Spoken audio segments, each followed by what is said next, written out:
І оце в тебе ще є я, це про визнай мене, визнай. Її головна унікальність полягає в тому, що вона себе створила сама. Я би особисто не назвала її жорстокою, як психотерапевтка. Із тисячі дівчат вона може побачити от в цьому її унікальність саме того спортсмена, який зможе виборювати медаль. Вона як та машина, яка йде весь час вперед. Етері не принижує, не знецінює. Етері дає дуже високий стандарт. Привіт! Сьогодні робимо психологічний розбір на унікальну тренерку. Етері тут береться. Про неї говорять, що вона створює фабрику зірок. Але давайте подивимося, в чому її унікальність. По-перше, Етері народилася в Радянському Союзі. Вона має в своєму походженні мати і батько. Батько був грузином, матько було російсько-вірменського походження. А вона п'ята дитина в сім'ї, де батько весь час дуже важко працював і мало бував вдома, бо він працював на 2 роботах. Мама також працювала, допомагала, робила, але Етері дуже часто згадує, що вона хотіла признання, вона хотіла постійно доводити, що я можу, я тут є. Звісно, це говорить про те, що п'ятої дитині, напевно, не вистачало уваги батьківської і тої важливості, якої дітям так цінно брати. Ця важливість – це, наприклад, дитина приносить малюнок, показує щось, і батьки «О, клас, супер!» В психології це називає ще побути пупом землі. Це можливо, коли в нас 1-2 дитини, і коли нам наші фактори, такі як там допомога інших, вони можуть нам це дозволяти. Коли цього немає, то діти дійсно недоотримують. Вони можуть недоотримувати не обов'язково якісь іграшок чи те, що їм одягу, тому подібне, але вони менше отримують емоційної долученості батьків. Етері була 5-ю дитиною, і із того, що вона розповідає на інтерв'ю, вона казала, що їй весь час не хватало цієї уваги. Чому зараз це розповідаю? Бо це і буде лягати в основу того, хто така Етері, чому вона стала настільки сильною тренеркою, професіоналом, і чому саме так в її кар'єра зараз вибудовується. Етері може згадувати на своєму інтерв'ю про батька як те, що батько більше визнавав своїх синів, і на одному з інтерв'ю, коли вона згадує батька, вона згадує таку ситуацію, коли батько розповідав якомусь другові, який прийшов їй додому, він каже: «В мене такий син». І Етері, будучи 4-річною дитинкою, вдарила батьку по плечу і сказали: «В тебе ще є я». І оце «в тебе ще є я» – це про визнай мене, визнай. Оце сила, її сила визнання. Я хочу бути признаною, вона важлива, і вона далі буде лягати в основу того, що вона робить. Тобто я є, я можу, я доведу. Це те, що внутрішньо вже у дитини закладалося ще з самого маличку. Якщо говорити мовою психотерапії, то сценарій життя закладається до 3 років, до 6 він доформується. І те, що згадує Етері, вона згадує саме ці моменти, коли їй дуже хотілося, щоб її побачили, її визнали, її признали. Щоб батько признав, що в нього не тільки є сини, а в нього є ще і доньки, і вона також. Тому в основі її характеру лягає оця неабияка внутрішня сила «я докажу», «я можу», «я зроблю», «я доведу». І це сила її так і веде по всьому житті. Ну і, звісно, в цьому «я докажу», «я покажу» є ще і внутрішньо «я хочу, щоб ви мене побачили». Бо кожна дитина хоче, щоб її визнали, побачили і признали. Це психологічна потреба кожної дитини. Але є діти, які формуються через вже таку жертву, коли «ой, у мене тут болить, ну і не знаю, ну якось буде». А є діти, які починають боротися в своєму житті і доказувати, що я тут є, я маю сенс, я маю своє місце, і ви вже ніколи не зможете мене обійти чи не побачити. То, як транслював батько. І, напевно, коли була мати дуже втомлена, 5 дітей, дуже мало допомоги від батька, тому що він працював на 2 роботах, тому Етері сформувалася через те, що вона доказує, показує, транслює свою силу, цінність і те, що ви не можете її обійти. В її історії її батько дійсно дуже важлива фігура. Вона хотіла, щоб він її визнавав, вона говорить на своїх інтерв'ю про батька. І те, що його роботоспособність була неабиякою, високою. В інтерв'ю вона показує, що батько працював надзвичайно багато. І дійсно зараз тренувальний день Етері починається в 6, іноді в 6:30. Є невеличкий перерв і далі обідня перерва, і далі вона також працює до самого кінця. Вона дуже багато працює, вона віддається своїй роботі тотально.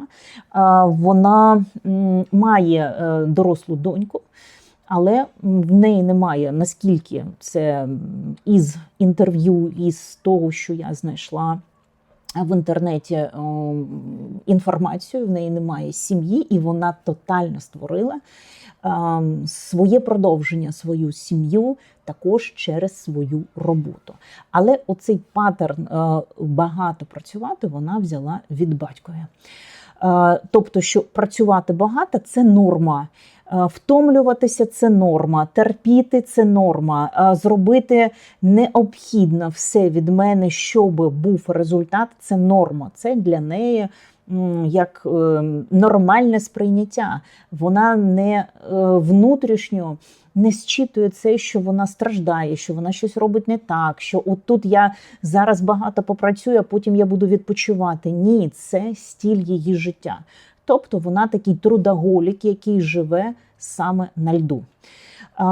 Її головна унікальність полягає в тому, що вона себе створила сама.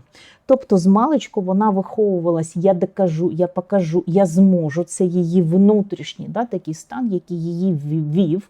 І далі все її життя, коли вона сама була спортсменка, коли вона отримала травму, коли вона поїхала до Сполучених Штатів Америки, і там її, із її ж слів, її команда бросила, покинула. Тобто команда – це що? Це не щось окрема команда Москви. Ні. Це федерація, Російська Федерація, яка просто відкреслилась. Тобто, нема спортсменів і нема, кудись вони поїхали, якось щось там. І вона прям розповідає, як вони виживали, як вони жили, як вони потрапили в теракт, тому що вони жили в...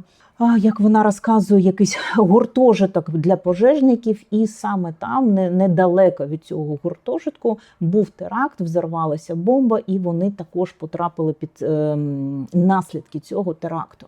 Вона розповідає, як важко вона виживала. А оце внутрішньо, що заклалося в неї, я докажу, я можу,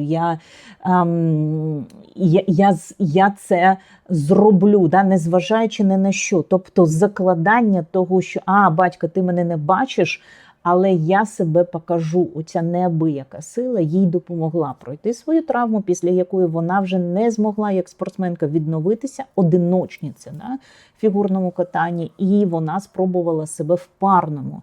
Саме тоді, коли вона поїхала в Сполучені Штати Америки, там бути в цій парі, виступати на льду і хоча б там заробити гроші. І ось після цього теракту, після того, як їх федерація російська покинула, тобто ми не знаємо цих спортсменів, немає, і якось самі там виживайте. І вона вижила, вона змогла, вона тренувала в Америці, і потім вона повернулася і повністю з нуля почала тренуватися. Майже не тренуватися, а я маю на увазі тренувати самою. З нуля, невідома, Ніхто їй не давав ніяких поблажок, ніякої спини в неї не було. Тобто для неї це знайомо виживати, створювати, робити. І це закладає її основу, її характер, її силу. Чого закладає? Далі я вам буду розкривати, розповідати найголовніше. От в цьому початку закладання її історії, її сценарію життя і полягає в відповіді, чому вона створює фабрику зірок і чому вона унікальна.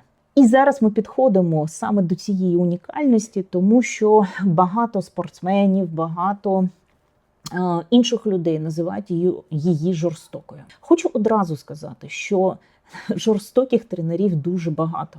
Але тоді чому ці жорстокі тренера не стали настільки відомими, як Етері Тутберідзе? На жаль, професійний спорт, він дійсно жорстокий. Звісно, в багатьох країнах це вже змінюється, але такі країни, як Китай, як Росія, і ще наслідки також є в нас в Україні. Вони є, друзі, як спортивний психолог. Я чую конфіденційно такі історії, які просто мені самої потім приходиться від цього відходити. Тому наслідки, повірте, вони є. Але наша українська історія вже набагато лагідніша, ніж історія Китаю і Росії.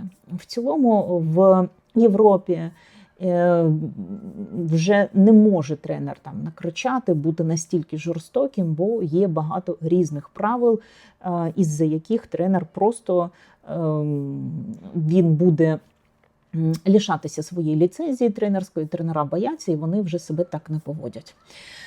Але почали з жорстокості. Давайте подивимось. Я би особисто не називала її жорстокою, як психотерапевтка. Чому? Вона людина, яка виживала в цій системі з самого початку. Вона знає, що це таке. Щоб спортсмен досяг своїх висот, йому потрібно робити надзусилля. І це систематичне надзусилля. Це не просто разово щось таке. Ми схуднули, ми там якось себе потримали, ходили в зал. Ні, друзі. Це систематична історія, де вам кожен день боляче. Де вам кожен день не хочеться вставати в 5 ранку, а ви встаєте. Де вам кожен день може бути настільки неприємно, настільки страшно і тому подібне, але ви це робите. Для людей, які ніколи не були в професійному спорті, це залишається загадкою, чому вони це роблять, чому вони туди йдуть, чому вони плачуть, але залишаються на тренуваннях. Це важко, дійсно, зрозуміти людині, яка ніколи не була в професійному спорті, в цьому середовищі. Хочу одразу окреслити, що коли туди потрапляєш, цього ж з самого початку прямо не так боляче. Немає ще такої розтяжки, немає ще тренування на 5 чи 6 ранку. Цього немає. Спочатку дійсно весело, класно, супер, але потім ці навантаження зростають. Але якби ж то спортсмени мали тільки навантаження, вони, звісно, би не залишалися в професійному спорті. Спортсмен має ще і багато різних інших переваг, які дають йому стільки емоцій, що спортсмен залишається навіть коли йому дуже боляче. Які це переваги? Це переваги саме цих змагань, саме це унікальне середовище, коли ви всі разом, коли це конкурентне середовище, коли ви себе іспитуєте в цьому, можу я, не можу. Коли ви виборюєте в боротьбі, важкій боротьбі, це 3 місце, 2, 1, коли вам жмуть руку, це неабиякі емоції, коли ви змінюєте різні країни, ви бачите стільки всього, чого ви приїжджаєте, повертаєтесь, наприклад, до школи, повертається цей спортсмен, і він розуміє, що тут все те ж саме, тут немає такого спалаху емоцій, тут немає надзусиль, тут немає всього того, що я маю в спорті. І так, їх це тримає. І дійсно, це перемоги, вони в якийсь момент стають якимось класним наркотиком, да? Непоганим, а реально класним наркотиком. Різні країни, збори, змагання, гроші, які починають отримувати спортсмени, бо вони розуміють, що в свої 12-15 років, де я можу заробляти? Доставка їжі чи що? Ні, а тут я ще отримую задоволення, коли я перемагаю, і ще й заробляю гроші, бо спортсмени професійні, коли вони починають виступати на достатньо гарному рівні, вони заробляють гроші, і на даний період вони заробляють дуже гарні гроші. Тому повертаюсь. Етері Тутберідзе, її називають жорстокою. Але я вважаю, що коли людина будується в цьому середовищі, коли сама людина із 5 дітей, будучи 5-ю, виборює своє місце на Олімпі, вона розуміє ціну. І ця ціна ніколи не може бути в тому, що «Ой, тобі стало важко, да? Ну, давай трошечки відкатимося назад, давай, подиши, там, зроби паузу». Це неможливо, друзі. На тому рівні, світовому, європейському рівні, є дуже високий стандарт. І щоб ми підходили під цей високий стандарт, нам потрібно робити ці надзусилля. Етері це розуміє, вона розуміє це добре, і вона одразу ставить ці високі стандарти. Тобто одразу йде в те, що тут так, тут не буде по-іншому. Тут так мається на увазі, що це середовище, де не приймаються відкати, не приймаються «не можу», «не хочу», «болить» і тому подібне. Хочу сказати, як спортивний психолог, яка пропрацювала багато років. Знаєте, хочу показати вам таку історію, що коли спортсменові навпаки даєш більше теплої ванни, як умовно я називаю, тобто жаліємо, співчуваємо, спортсмен просто не може повернутися туди, да, як іноді ми називаємо назад в окопи, тобто в ті надвисокі тренування, саме завдяки яким спортсмен має можливість показати високий результат на змаганнях і вибороти цю медаль, яка така настільки бажана, яка дає спортсменові багато чого в його житті. Це правда. Зараз це дає багато можливостей. Так от етері, вона одразу ставить ці високі умови, без яких взяти олімпійську медаль майже неможливо. І да, можна додати зараз останній приклад олімпійської чемпіонки, американки, яка виборола медаль, Алісія, да, її історія про те, як вона покинула спорт в 16 років, вона також тренувалася дуже важко до 16 років, а потім зрозуміла, що вона не хоче так важко, вона покинула спорт і повернулася в 20 років, в 22 роки вона виграла олімпійську медаль і казала, я роблю це в кайф, мені супер, мені класно. Чому ми не можемо, друзі, взяти цей приклад про кайф, про супер, про класно? Тому що цей приклад не об'єктивний. Чому? Тому що до 16 років вона також пахала, вона вкладала в себе настільки багато, що саме цей буфер і дав їй можливість потім повернутися в 20, тренуватися. Але тренуватися, я хочу зазначити, чи є у вас батьки-мільйонери, тренуватися за свій рахунок сплачувати тренера. І тоді бути усміхненою, бути радою, бути в класних відчуттях. Тому що, друзі, вона може повернутися і піти на інший льот, піти ще кудись. В неї є вибір, бо в неї батько-мільйонер, і вони це спонсорували самі. Давайте будемо відвертими. Таких прикладів майже немає. Тому брати приклад того, що тут хтось в кайф, я, крім Алісії, не бачила нікого, тому що вона мала це право внутрішньо, да, що не подобається, вона змінила десь це 8-й тренер вже був на Олімпійських іграх, їй все не подобалося. Тобто приклади, коли мені пишуть про те, що Оля, чому ти кажеш про етері, я якось приводила етері в приклад не того, що так потрібно тренувати, не тому, що це крутий тренер. Я приводила приклад того, як етері тримає рамку оцих високих стандартів, і це люди називають жорстокістю. Для людей, які ніколи не були в професійному спорті, це жорстокість. Для спортсменів, які хочуть вийти на дуже високий рівень, на жаль, вони всі будуть проходити через високий рівень стандартів тренувань, через високу вимогу до себе і через постійну виснажливу роботу.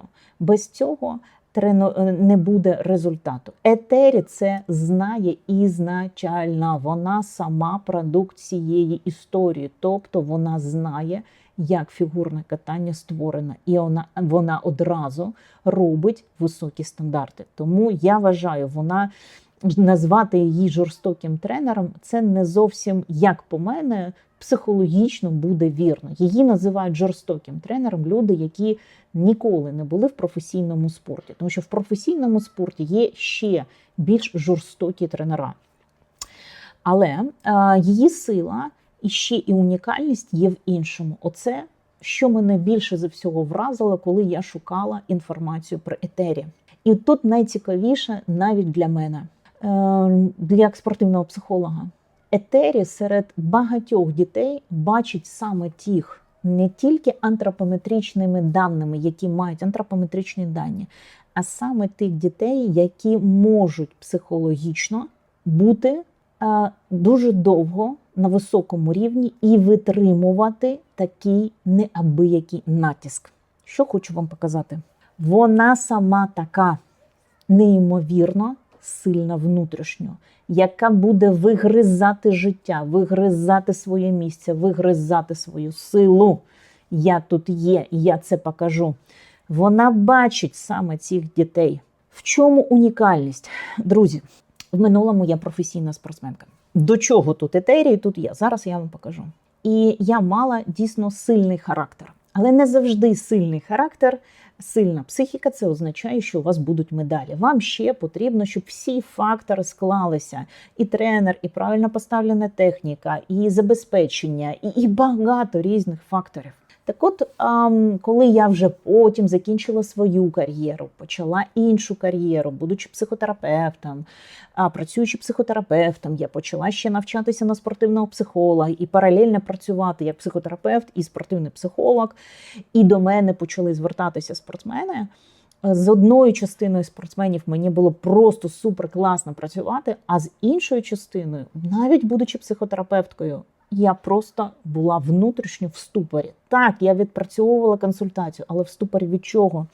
Переді мною були спортсмени, які психологічно вони не можуть боротися. І побудувати з них оцього переможця неможливо, друзі. Можливо допомогти проживати емоції, можливо допомогти стати трошки більш впевненим в собі.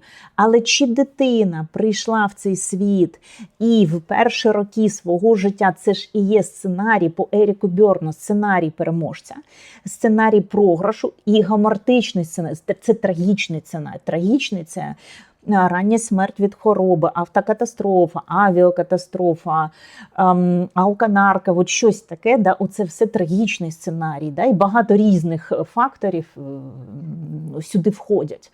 Здебільшого ми розглядаємо сценарій переможця і сценарій програшу. Так от є спортсмени, які заздалегідь, вони приходять до психолога, в них внутрь сценарій програшу. І щоб працювати з ними і побудувати такого спортсмена, який витримує, він має цю силу витримувати, потрібно чи багато років, чи які в цілому ми не маємо. Професійний спорт, він дуже швидко минає. А психотерапія – це більш процес повільний. Не тому, що ваш психолог поганий чи хоче з вас накрутити грошей. Тому що психіка ригідна, вона не змінюється швидко. І хто може, той бере.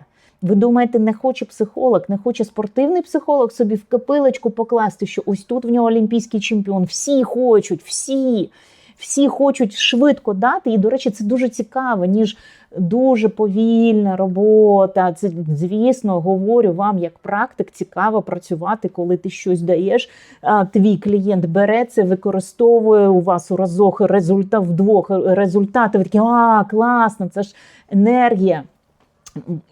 просто да, зі всіх.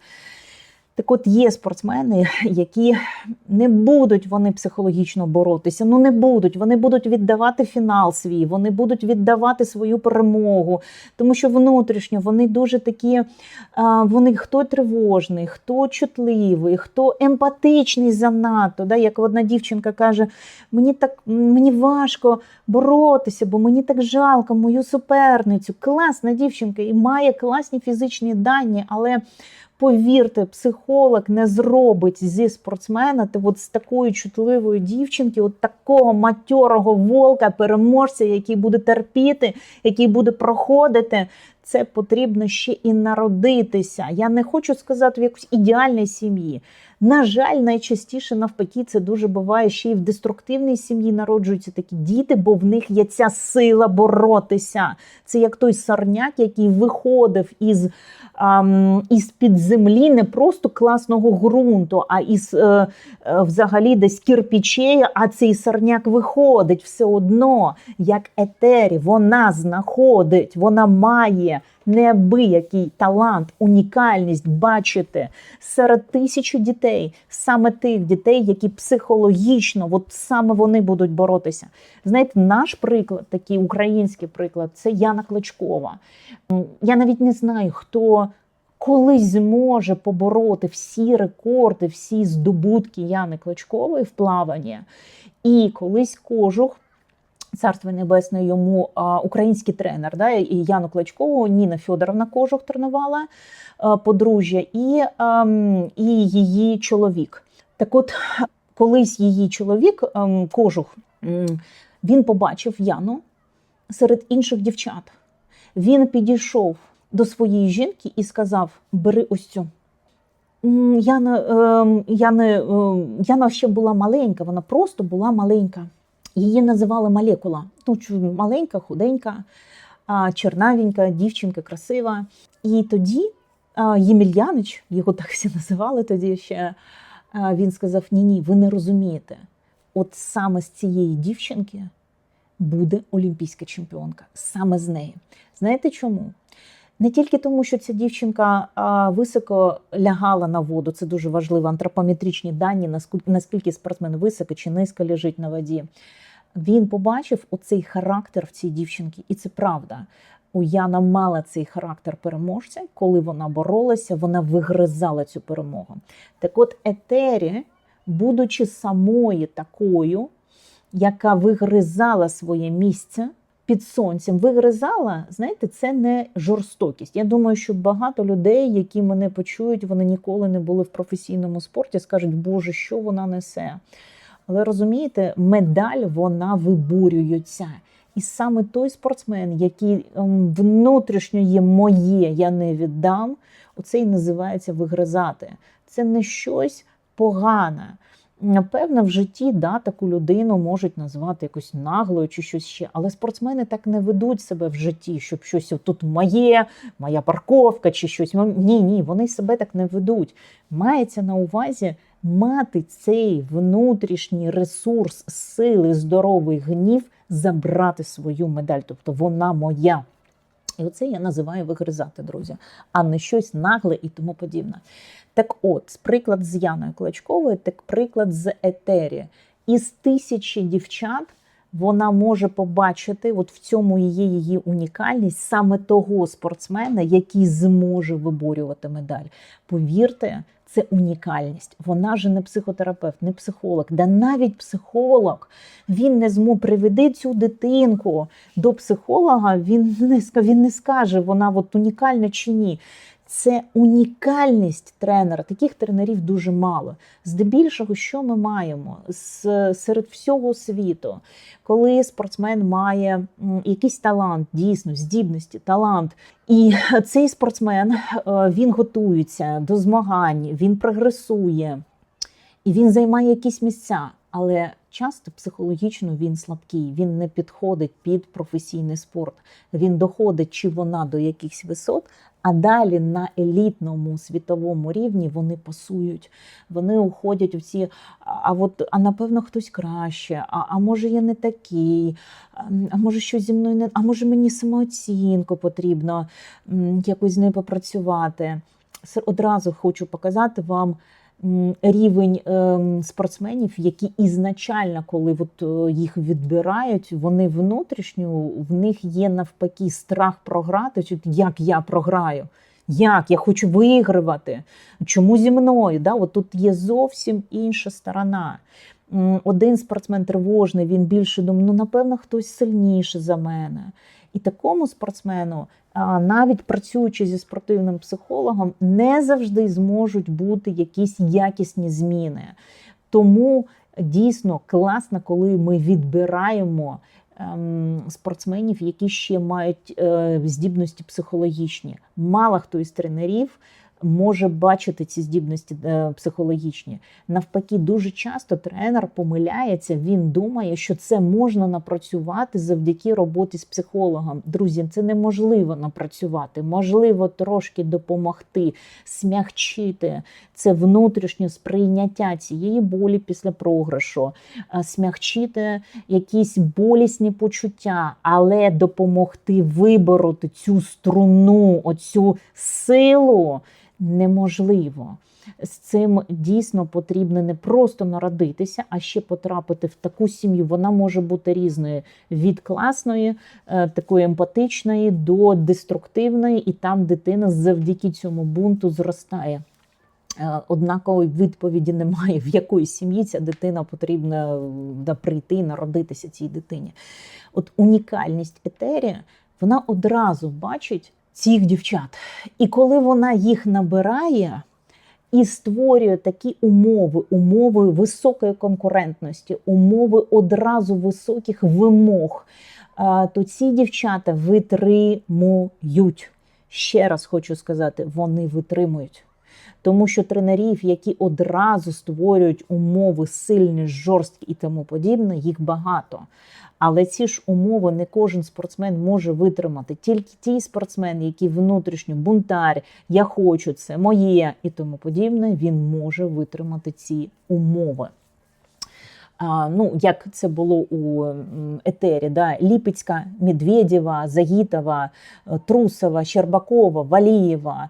Вони абсолютно різні спортсменки, але феноменально в тому, що вони могли витримувати цей тиск.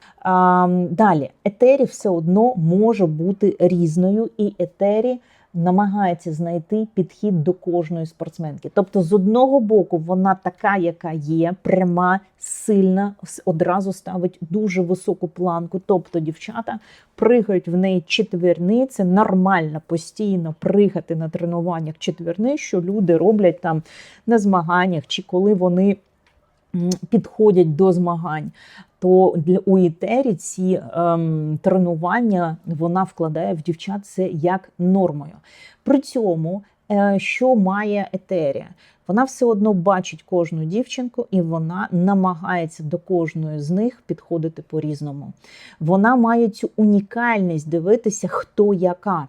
Тобто це такий сканер, внутрішній сканер, і я думаю, якщо б етері захотіла, вона б була достатньо професійним психологом також. Вона має цей сканер, вона дивиться і бачить, що потрібно зараз, саме зараз, кожної із цих дівчат. І якщо взяти всі ці приклади дівчат, вона не підходить до всіх однаково. От в цьому і є проблематика тренерів. Ось вони такі, вони мають якийсь свій психотип, свій характер, і вони до всіх підходять з таким підходом. Якщо в них хтось був там чемпіоном, вони ще можуть порівнювати з цією дівчинкою чи хлопчиком, а от Вася, Петя чи хтось ще, і давай ти. Тобто оце називається вдягнути те ж саме, як один став чемпіоном, якийсь його шлях, якийсь його підхід, якісь його психологічні оці налаштунки, брати, вдягати на всіх. Це неможливо. У цьому є унікальність етері. Вона підходить до кожного спортсмена по-різному. Да, з однаковою високою планкою, але по-різному. Саме цей психологічний сканер. У людей, які вижили по своєму життю, по-різному вижили в різних умовах, вони психологічно, це не психологи, але вони навчилися розбиратися, до якої людини як підходити. Це не підлаштуватися, а саме із-за досвіду виживання вони навчилися цьому скануванню.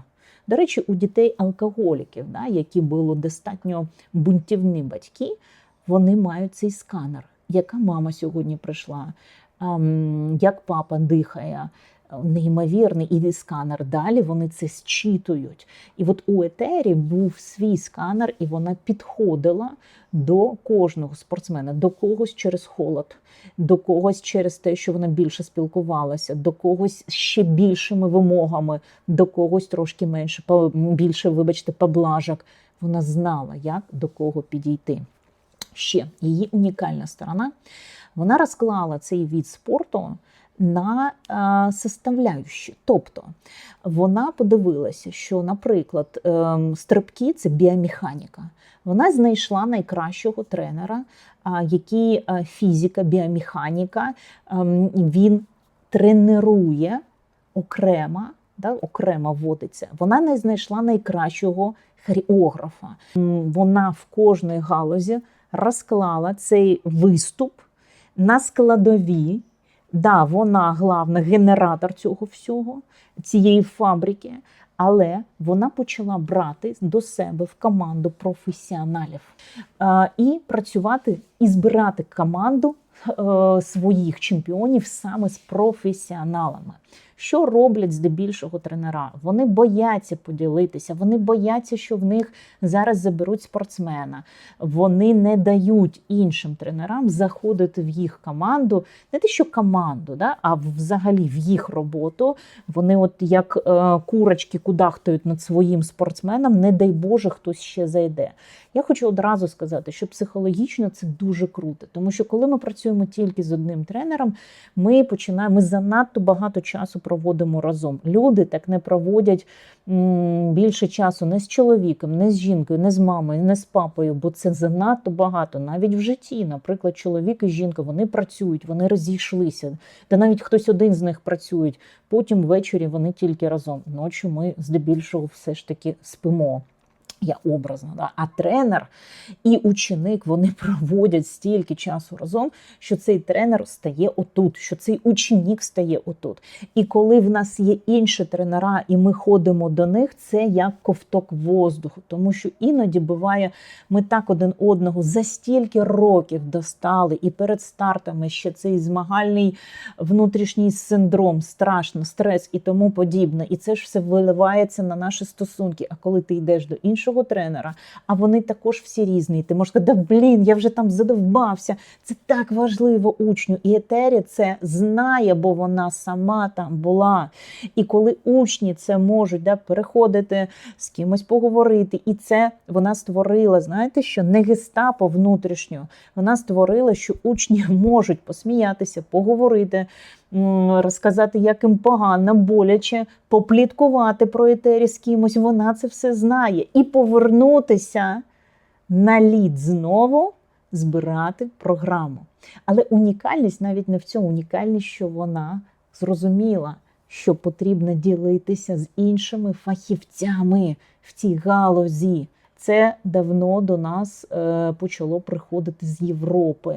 Коли ми бачимо, що, наприклад, спортсмен тут тренується, він плаває одного тренера, але він йде робити якусь підкачку до зовсім іншого тренера. Він йде займається пілатесом вже у третього тренера. Він йде до психолога, це зовсім інша людина. Він йде ще кудись, там реабіліту. І у спортсмена, навіть якщо це одиночний від спорту, в нього вже створюється його команда людей.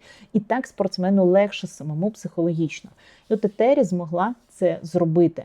Далі, етері створює настільки важливий досвід психологічний, який допомагає дівчатам справлятися на високому рівні з хвилюванням. Це що? Вона робить дуже високу конкуренцію серед її внутрішньої команди. Тобто дівчата, вони вже настільки внутрішньо від себе багато вимагають, стрибки, четверні стрибки, тренування, які постійно на надзусиллях. І ці дівчата, я хочу одразу показати вам, відібрані не просто по антропометричним даним. Етері відбирає по даним ще психологічним. Ці дівчата дійсно тримають високий стандарт тренувань, що допомагає їм все ж таки потім на змаганнях. Але який тут є і мінус? Як плюс, так і мінус. Весь час тримати високий стандарт для психіки, будь-якої психіки, навіть якщо ця дівчинка сильна, навіть якщо ця дівчинка така внутрішньо волєва, неможливо. Жодна людина не може весь час стояти в планці, весь час жити в стресі і тому подібне. Так от дівчата, коли дуже довго в цьому, і ці дівчата, хто потім, по їх інтерв'ю, вже по їх розповідям мали РХП, розлад харчової поведінки, проблеми з психікою, і різні ще прояви, де ці дівчинки потім себе відновлювали як психологічно, так і фізіологічно.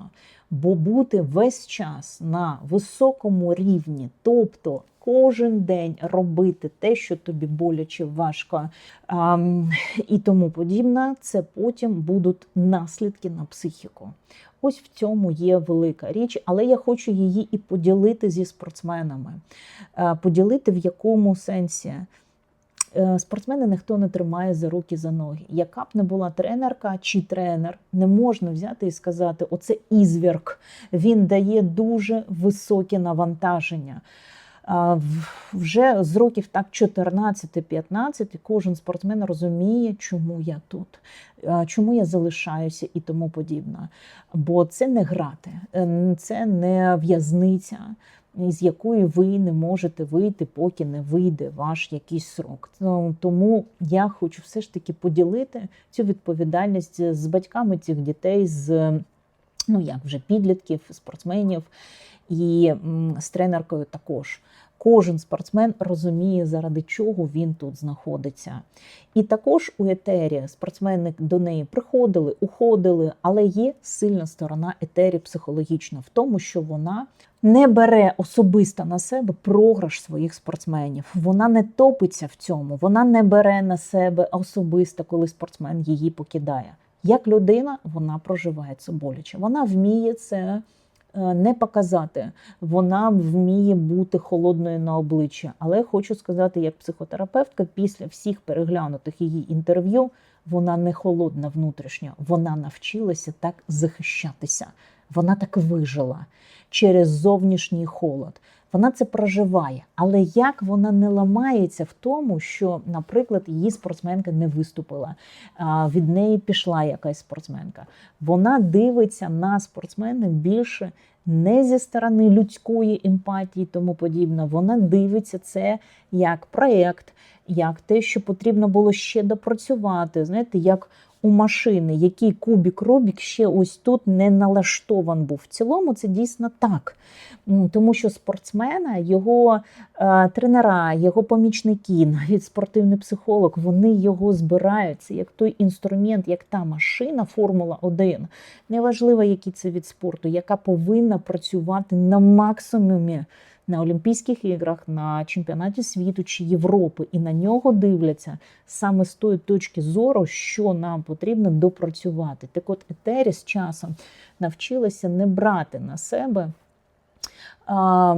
цю сторону того, що з нею щось, як з тренеркою, щось не так. Що я маю на увазі, коли кажу, що вона не топиться? Я маю на увазі, що вона не уходить в гнів на спортсмена, на пустий час, як я дуже часто бачу в роботі зі спортсменами, коли спортсмен йде від тренера, тренер мені може потім написати: да як так? Да я не дам цьому спортсмену ніколи більше виступати. Тобто емоції.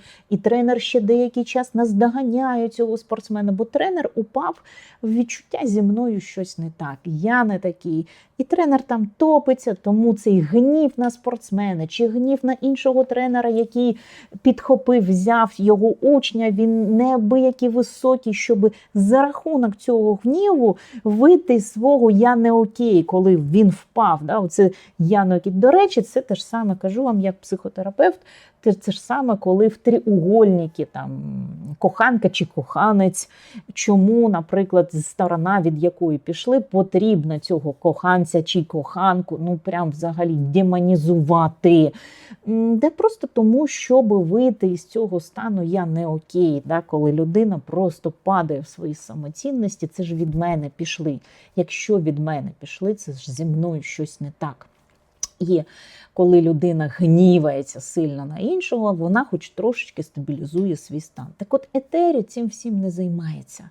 До речі, в цьому і є її унікальність. Вона як та машина, яка йде весь час вперед. Хтось пішов від неї, окей, будуть інші, які хочуть самі до неї прийти.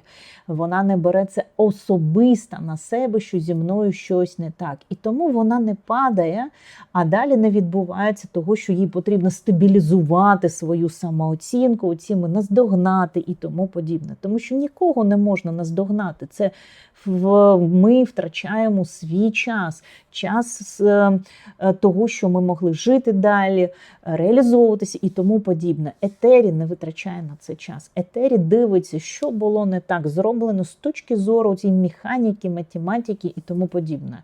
Але це не означає, що вона безсердечна, що вона не відчуває. Вона відчуває, вона проживає, їй боляче, але вона навчилася йти вперед. Тому що її сильна сторона – це витримувати конфлікт. Багато тренерів, вони підсвідомо хочуть бути хорошими для свого спортсмена. Вона це не робить, бо вона знає собі, вона знає свою силу, вона знає, що вона вижила. Да? Оце є такий приклад у психотерапевтів, психотерапія вижившого, але вижившого не в прямому сенсі, а та людина, яка боролася за себе, яка досягала, яка виборювала себе, вона потім на все життя, що би там не сталося, вона внутрішньо така опорна, вона знає свою цінність. Тому вона може витримувати конфлікти, і не тільки з учнями, з їх батьками, з федерацією і тому подібне, бо вона не боїться втратити федерацію. Вона не боїться починати з нуля. І от в цьому є велика сила. Багато тренерів просто бояться. Вони бояться втратити оцього спортсмена, бо якщо його не буде, мені потрібно йти на навчальних якусь групу дітей, а мені цього не хочеться, бо це ж заново ще 10 років виховувати цих дітей. Вона не тримається.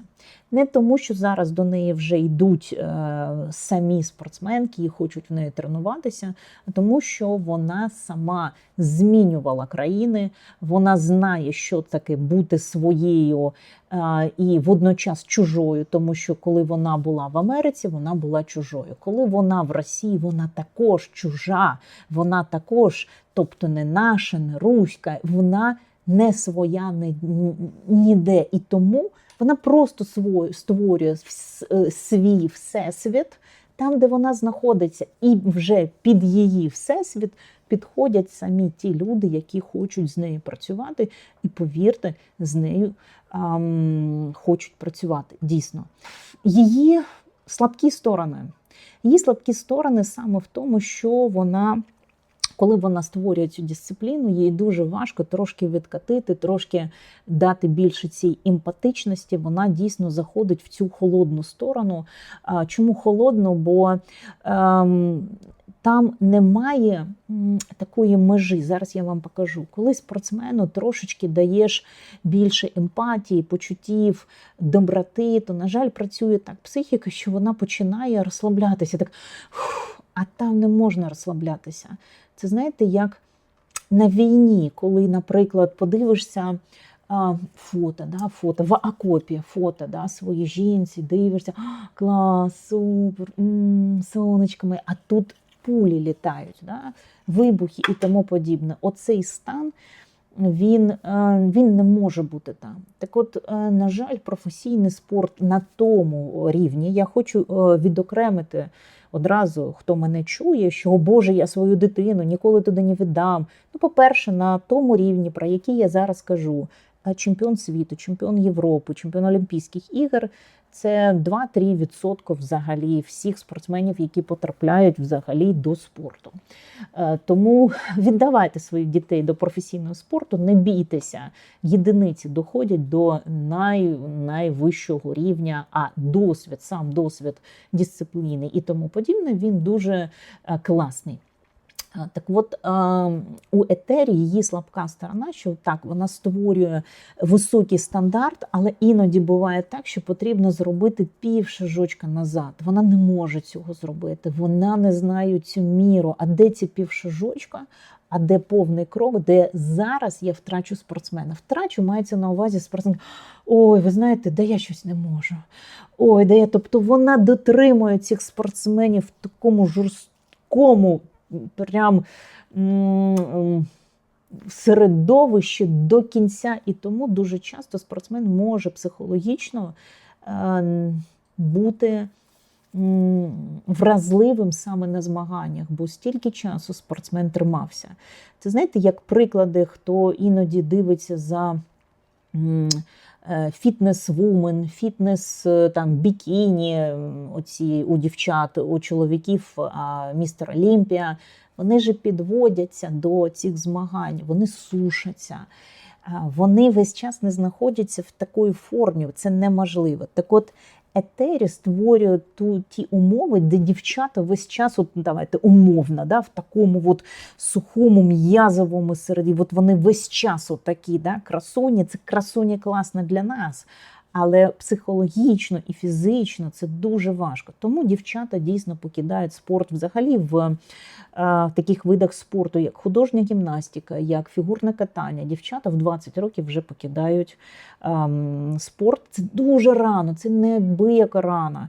В деяких видах спорту в 20 років взагалі ти тільки стаєш дорослим, ти тільки пробуєш себе в дорослому віці, а вони вже покидають, тобто вони вже глибоко пенсіонери. І тому що вони весь час на дуже високому рівні, як тримати форму цій фітнес-бікіні декілька років. Це істощає організм, це істощає психіку. Ось тому в художній гімнастиці, в фігурному катанні це істощає психіку спортсменок, що коли вони доходять до піку, до Олімпійських ігор, вони не витримують. Не всі, звісно, не всі. Приклад Загітової, приклад інших спортсменок, які стали все ж таки олімпійськими чемпіонками, а деякі не стали.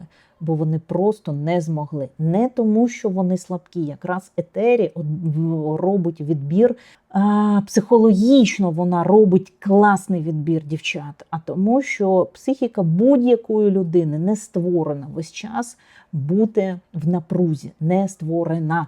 Тому далі і йде оці депресивні стани, апатія, розлади харчової поведінки і тому подібне, коли просто психіка і організм кажуть, ми не можемо. І ось в цьому є її мінус, бо вона не відчуває, де ці півшажочка відступити назад, щоб трошечки бути теплішим зі спортсменом, але водночас не дати спортсмену, щоб він розслабився. І це дійсно неймовірно важка межа. Неймовірно, бо трошки спортсмен розслабиться, він не зможе далі зібратися. Як та людина, яка в окопі така, о, моє серденько, моя любов, і тут він не встиг зреагувати, як щось там летить, падає і тому подібне. Те ж саме, друзі, у професійних спортсменів те ж саме відбувається. Тут Борідзе не ламає спортсменів, те, що я чула не один раз. Я не вважаю, що вона ламає. Я вважаю, що ламають ці високі стандарти, але на ці високі стандарти погоджуються спортсмени. Високі стандарти тренувань є у кожного тренера, який тренує професійного спортсмена. Просто деякі тренери, вони вміють відійти, зробити паузу, відпустити своїх спортсменів, а деякі тренера ні. Вони до останнього тримають свого спортсмена на дуже-дуже високому рівні. Але якщо подитожити і зробити такий ітог, Етері дуже сильна в тому, що вона створила систему. Вона долучила до своєї роботи фахівців. Вона цей виступ розклала дуже професійно. Тут сторона біомеханіки, тут сторона реабілітолога, тут сторона хореографа, тут сторона її роботи. Вона долучає до своєї роботи фахівців. Унікальна сторона, вона одразу відбирає не просто спортсменів, які антропометрично мають класні дані і фізичні дані, те, що в нас роблять майже всі тренера, але вона ще вміє бачити цю дівчинку, яка вміє вигризати, дожимати, відбирати свою медаль, тобто та, яка буде витримувати високий рівень, високий стандарт, дуже